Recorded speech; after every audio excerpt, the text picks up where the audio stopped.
તો રાત્રે ઉપર સુવા માટે ચડ્યા અને પંખો ચાલુ કરવાનું કર્યું અને બોટની સાપ પાડી તો એવો ભડાકો થયો અને અંદર બધું ભરી ગયું. તો માટે રાત્રે બોટ ખોલવું પડ્યું અને અંદર તપાસ કરવી પડી. રાતે અંદર ખોલીને જોયું તો આ શેડો જ નીકળી ગયો હતો. અંદર સળગીને શેડો જ નીકળી ગયો હશે. જે હવે આને આપણે ફિટ કરવો પડશે. તો આપણું બોર્ડ છે આપણે હમું કરીને એને ફિટ કરી દીધું છે. હવે આપણે નીચે જઈને તપાસ કરવી જોશે કે થઈ ગયું કે નહીં થઈ ગયું. હવે આપણે પંખો પણ લેતા આવીએ અને ચેક કરી લઈએ. બાજુમાં પડ્યું છે આપણું 15 કિલો આલુ ડબલ. આના માટે ઓર્ડર કરો આજે જ. નંબર નીચે હું આપી દઈશ.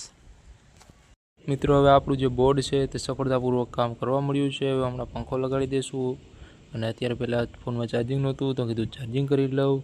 હવે હું પણ હમણાં સૂઈ જાઉં છું અને તમે બધા પણ સૂઈ જાઓ.